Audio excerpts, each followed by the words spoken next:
दिग्विजय सिंह की मुश्किलें एक बार फिर बढ़ती हुई नजर आ रही है। पूर्व सीएम दिग्विजय सिंह के खिलाफ एफआईआर दर्ज हो गई है। क्राइम ब्रांच ने एफआईआर दर्ज कर ली है और अब बीजेपी की शिकायत पर यह एफआईआर की गई है। दिग्विजय पर भ्रामक ट्वीट करने का आरोप लगा है। खरगोन की घटना के बाद दिग्विजय सिंह ने ट्वीट किया था और इस भ्रामक ट्वीट के बाद शिकायत की गई बीजेपी के द्वारा। बीजेपी के नेताओं ने क्राइम ब्रांच में इसकी शिकायत की और शिकायत दर्ज कर दी गई है। क्राइम ब्रांच ने दिग्विजय के खिलाफ शिकायत दर्ज कर ली है, केस दर्ज कर लिया है।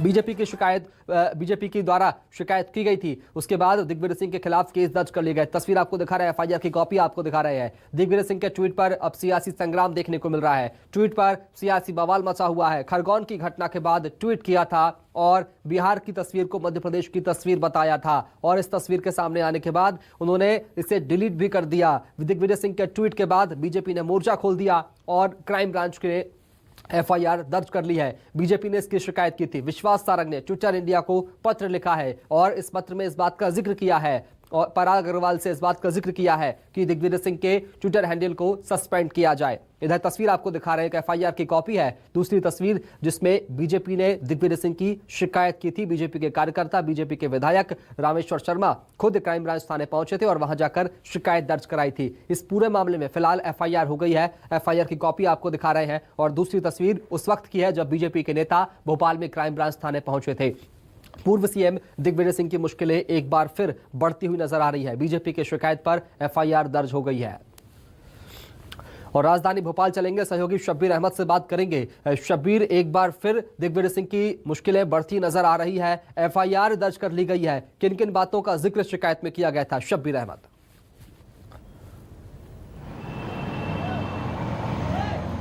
बिल्कुल शुभम, दिग्विजय सिंह जो मध्य प्रदेश के पूर्व मुख्यमंत्री 10 साल शासन करा है, उनकी मुश्किलें बढ़ती हुई नजर आ रही है क्योंकि बीजेपी का एक प्रतिनिधि मंडल दोपहर को क्राइम ब्रांच पहुंचा था और शिकायत दर्ज करवाई थी दिग्विजय सिंह के खिलाफ कि उन्होंने भोपाल हो या फिर पूरे मध्य प्रदेश की बात की जाए, जो सौहार्द है, सांप्रदायिक सौहार्द है, उसको बिगाड़ने की कोशिश की गई है।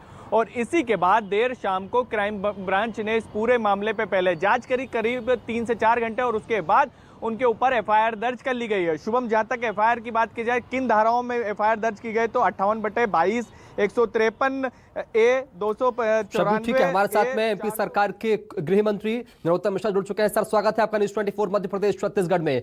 दिग्विजय सिंह के खिलाफ एफआईआर दर्ज हो गई है, किस तरह की प्रतिक्रिया आपकी, किस तरह की बातें?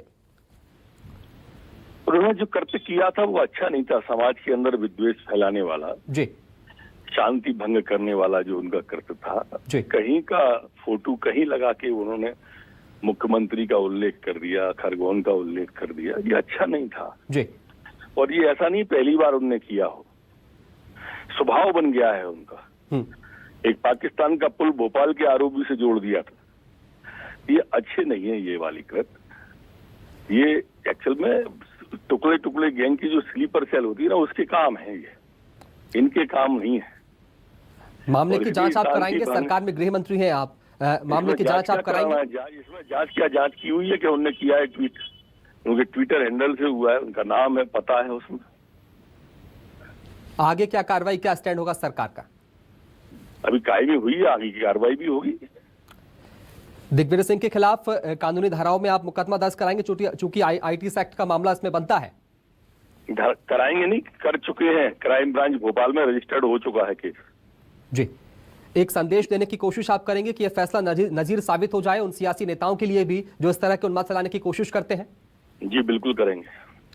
आने वाले वक्त में सरकार और कौन से कड़े कानून, कौन सी सख्तियां प्रदेश में बरतेगी ताकि इस तरह की तस्वीरें सामने ना आए? इस तरह के कोई भी दंगाई होंगे उनको बख्शा नहीं जाएगा मध्य प्रदेश के अंदर। मध्य प्रदेश एक शांति का टापू है और हम इसकी शांति बिगड़ने नहीं देंगे, चाहे कोई कितना भी बड़ा क्यों ना हो। जी, जो तस्वीर खरगोन से सामने आई है उसमें किसकी चूक थी, किसकी लापरवाही थी? क्या सरकार इस बात तक, इस तह तक पहुंच पाई अब तक?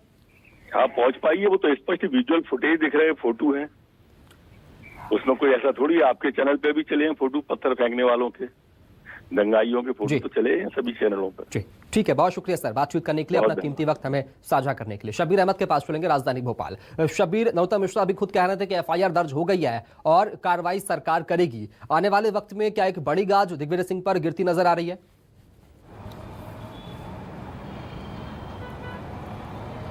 देखिए, अब तो शुभम दिग्विजय सिंह की गिरफ्तारी की एक तरीके से कह सकते हैं, उनके ऊपर खतरे का बादल मंडराते हुए नजर आ रहे हैं, क्योंकि जो धाराएं लगाई गई हैं उसमें गैर जमानती वारंट धाराएं हैं। यानी आने वाले समय में हम देखेंगे कि दिग्विजय सिंह की मुश्किलें बढ़ेगी। लेकिन इस पूरे मसले पर यह कह सकते हैं कि कांग्रेस उनके बचाव की मुद्रा में आई है। कांग्रेस का यह कहना है कि दिग्विजय सिंह ने जो ट्वीट करा था वो गलती से ट्वीट करा था, सोशल मीडिया का जमाना है, तो उन्होंने जो गलती की थी उसको स्वीकार भी करा और तत्काल इस ट्वीट को डिलीट भी कर दिया है। शब्बीर, आऊंगा आपके पास में, आप लगातार हमारे साथ बने रहिए। आगे बढ़ेंगे, खबरों का रुख करेंगे। शब्बीर, आप लगातार हमारे साथ बने रहिए।